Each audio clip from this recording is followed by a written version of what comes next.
G'day everybody, welcome back to the channel and welcome back to season 17 of Glory Hunter. And we did get a new job and it didn't actually take too long. We've got to move to the south coast of England and we are at AFC Bournemouth. Now Bournemouth by this point actually have progressed quite nicely. They've got a new stadium which is called the Sungmin Park. I think that's a bit of a typo to be fair. New 24,000 seat stadium, but they have unreal facilities and an absolutely whopping great big bank balance. I kind of fallen on my feet here. There is one downside to this though. One downside. When I took the job, there wasn't an awful lot going on. I mean, there wasn't an awful lot going on. There wasn't many managers moving to different clubs or anything like that. So I had to be really patient for the first couple of weeks. And then the Bournemouth one came up because I believe their manager moved on. But last season, they finished 8th. And I looked at it, I saw the squad that they had. I had a look at the squad, I had a look at the finances they had. And I thought, you know what? Okay, let's do this as a little project. Because trying to find any club that's already qualified for the Europa League is proving nigh on impossible at this point. I didn't want to stay out of a job, I wanted to get back into club management as quickly as possible. So I saw it as a perfect opportunity with the right finances, perfect facilities to take over at Bournemouth and then just progress them on to the next step. And the plan is for this season to qualify for the Europa League, not break into the top 4 but qualify for the Europa League and do it that way. Let's see how that works out. As I say, Bournemouth finished 8th last season. If we have a look at their managers, their previous manager was Lionel Scaloni and he left after 4 years with not winning anything. In fact, the last person to win anything was Zinedine Zidane. Okay, Eddie Howe had another crack at it, got sacked again. Yeah, they've won a couple of cups here and there, but nothing major, and I think they've been underperforming a little bit. The squad that I inherited does not look entirely like this. There has been some transfers. I'll show you in a second. But I had to show you this. I did put a tweet out about this probably about a week or so ago. I saw this guy show up on this save. I was like, Pitbull. Pitbull, the Cuban rapper, has showed up on Football Manager. I decided to turn Brazilian and become a left back. So it turns out Pitbull is the new Roberto Carlos. And he's in my side. And the only reason I noticed is because I actually scouted him when I think I was at Nice. And I was considering bringing him in just because of the name. I found it funny. Yeah, we got a few others, but there are a couple that are wanting to leave. We're only on the 6th of August and I've still got to play through a little bit of it because I did join a little bit late, so to speak, on the 11th. So I've only been in less than a month. Transfer wise though, I've been fairly busy. As you can see, there's a few on the outs still to go. I've brought a few players in, young players as well. So I thought if I'm going to do like a soft rebuild, so to speak, and try and get Bournemouth up into that Europa League spot and also have a decent enough squad to win it, then I'm going to invest in the youngsters.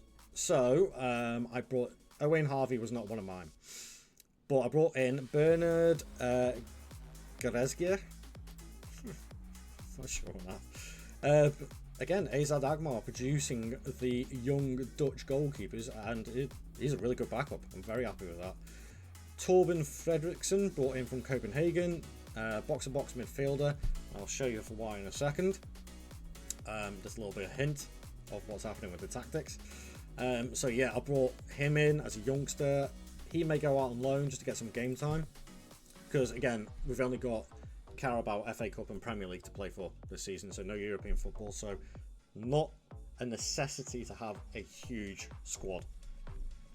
George James, the fans weren't too happy with this, but again, I think he's a player that you look at the attributes and he's resolute, tireless midfielder.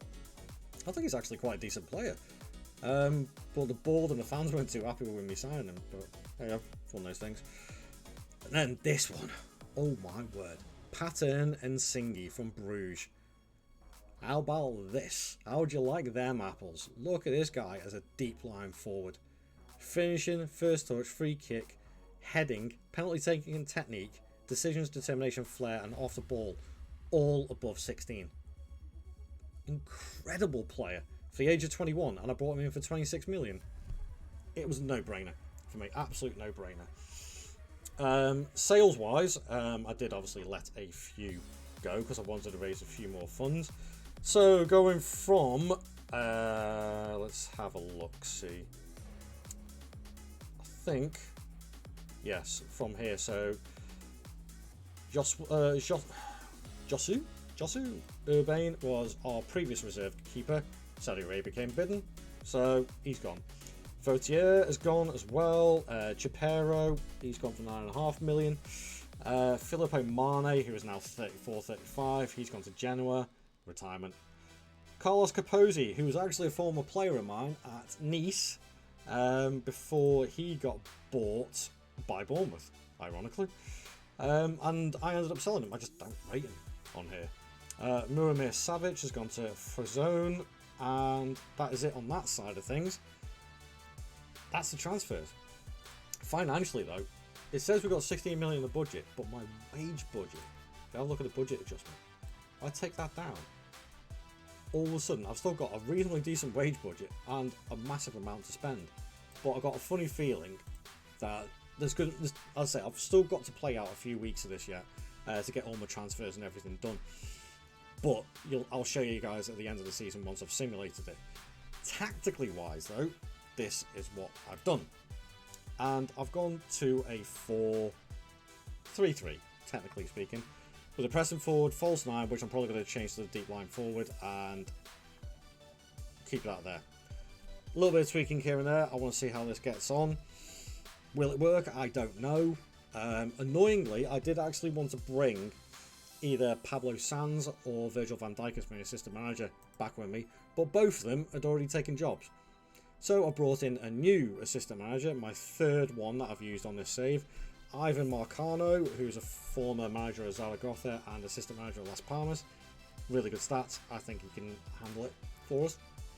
I'm hoping so. Let's go and simulate this season, get it done, and see how we get on. I'll see you in a few seconds. Oof. That was a close call, and oh, if we qualify for the Conference League, okay, let's have a quick look at this. Yes! Europa League. The plan worked. To be fair, actually, Bournemouth had a fairly decent season. 17 wins, 12 draws. That's a lot of draws. That's something that's going to have to change for next season. But only 9 losses, and pretty much most of them against the big teams, so that's to be expected. We almost threw it away. 3 losses in our last 5 games. That's not good. But, hey, Europa League football for next season, guys. Season number 18 will... No, I'm not going to say it. It's not. I'm going to take that back. This is where we're going to challenge for the Europa League again. But I've got to get it right. I've got to get it right. Fingers crossed we can get it right. Let's have a quick look at the squad and see how we got on. So, Patton and Singi, our new signing, 19 and 10. Belkir with 14 and 4. 9 and 4 from Noah Carroll, but he got a big injury. 7 weeks to 3 months, so he did a cruciate ligament. Mosquera. Okay, right, so yes, I did allude to before I'd done the simulation that there was still some transfers going on. Mosquera is one who I took from my previous club, and thank God I did by the looks of it, because he played a lot this season and has developed incredibly well. Wow. What a midfielder he is. Very happy with that. Speaking of transfers, I'll show you the other ones that I did do, which was actually only 2. So Mosquera, yeah, I did bring in. And on the transfer deadline day, I think it was, what's his name? Should be here somewhere. Yeah, Leo Shahar, he went to Leicester. and he was my backup right back, so I needed another one, but again, I wanted somebody younger, so Iñaki Dominguez is one I brought in as a right back, but he could also play left back, so it's good. He can play both positions and cover both angles. Quite happy with that one. So yeah, I did do a little bit of spending, and I did bring in a fair bit of money, because Fonderella was the big sale. Danny Fonderella went to Liverpool because he wanted to play in the Champions League, and I've just noticed, do not cover ever up. So now he's transfer listed again. He's only spent a season at Liverpool and he's transfer listed again. Grass ain't always greener on the other side, is it? Out of curiosity, how do we do in the other competitions? 4th round by Norwich in the Carabao, quarter final by... Oh, Christ, we don't like East Anglia, do we? Okay, well, there we have it, folks. What do you think of that season? Again, a bit of a filler season to try and get into that right position. Got my work cut out for the transfers that I need to do to try and get this finished off. Can I do it in season number 18? Fingers crossed I can, but you have to tune in to find out what actually happens. Thank you very much for watching, guys. Very much appreciated. Please leave a like on the video and subscribe to the channel, and keep up to date with the content that's coming out. And I'll see you guys in the next video. Thanks very much for watching. I'll see you later. Ta-ra.